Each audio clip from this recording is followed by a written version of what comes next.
জালিয়াতি সেটা নতুন নয়।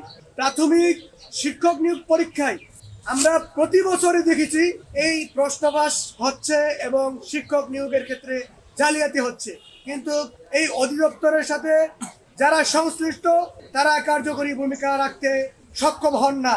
এখানে একটি চক্র আছে, এই চক্ররাই প্রত্যেক বছর যখনই পরীক্ষা হয় তারা প্রশ্নবাস করে এবং জালিয়াতির মাধ্যমে লাখ লাখ টাকা নিয়োগ বাণিজ্যের মাধ্যমে এখানে শিক্ষক নিয়োগ করা হয়।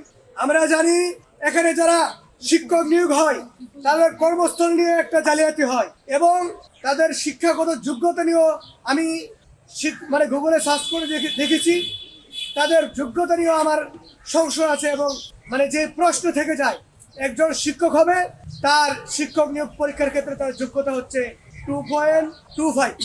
এটা আসলে টেনে টুনে কোনো রকম পাশ করার মতো অবস্থা। একজন শিক্ষক তার যদি লেভেল হয় তৃতীয় শ্রেণীরও আরো নিম্নমানের, সে আসলে প্রথম শ্রেণীর আসলে শিক্ষার্থী কিভাবে উপহার দিবে? আমরা এখান থেকে দাবি জানাই প্রাথমিকের যে প্রশ্ন ফাঁসের কারণে এই পরীক্ষা তো বাতিল করতে হবে এবং নিয়োগ ক্ষেত্রে যোগ্যতা অবশ্যই এখানে যোগ্যতারও মাপকাঠি হওয়া উচিত। যারা আসলে যার যোগ্যতা নাই সে তো চেষ্টা করবে কিভাবে জালিয়াতির মাধ্যমে প্রশ্ন ফাঁসের মাধ্যমে পরীক্ষা দেওয়া যায়।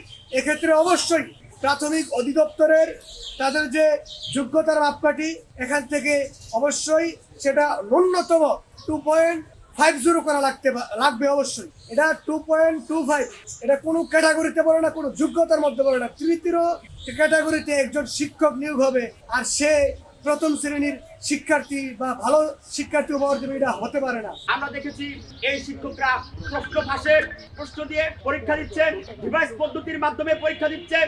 এতে আমরা মনে করি তারা নীতি নৈতিকতা হারিয়েছেন।